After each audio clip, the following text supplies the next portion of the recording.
ప్రమాదం జరిగి దాదాపు 75 రోజులు పూర్తయినప్పటికీ ఇక్కడ బాధిత కుటుంబాలకు ప్రభుత్వం తరపున కానీ అదేవిధంగా యాజమాన్యం తరపున కానీ పూర్తి స్థాయిలో పరిహారం అందక వాళ్ళు ఎటు దిక్కుదోచని పరిస్థితుల్లో కార్యాలయాల చుట్టూ, లేబర్ కమిషన్ చుట్టూ, పరిశ్రమ చుట్టూ, కలెక్టర్ కార్యాలయం చుట్టూ తిరుగుతున్నారు బాధిత కుటుంబాలు.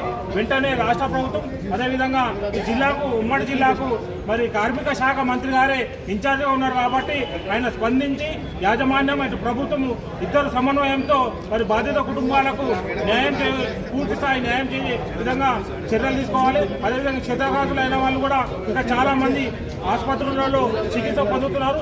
వారికి కూడా పరిహారం అందక ఆ కుటుంబాలు ఇబ్బందులు గురవుతున్నారు కాబట్టి ఈ ఆర్థికంగా మానసికంగా కుంగిపోయిన కుటుంబాలు వెంటనే రాష్ట్ర ప్రభుత్వం యాజమాన్యం వాళ్లకు మరి పూర్తిస్థాయి పరిహారం చెల్లించి న్యాయం చేయాలని ప్రజా సంఘాలుగా టీపీజేఏసీ సంగారెడ్డి కన్వీనర్ అశోక్ కుమార్ గారి ఆధ్వర్యంలో జిల్లా కలెక్టర్ గారిని కలవడం జరిగింది. కార్మిక సంఘాలు కానీ, ప్రజా సంఘాలు కానీ వీళ్ళందరికీ మద్దతుగా తెలపడం జరిగింది. కాబట్టి వెంటనే రాష్ట్ర ప్రభుత్వం, జిల్లా కలెక్టర్ గారు, జిల్లా ఇన్ఛార్జ్ మంత్రి గడ్డం వెంకటస్వామి గారు వెంటనే స్పందించి మరి ఈ బాధిత కుటుంబాలకు పరిహారం వెంటనే చెల్లించే విధంగా తగిన చర్యలు తీసుకోవాలి మేము డిమాండ్ చేస్తా ఉన్నాం.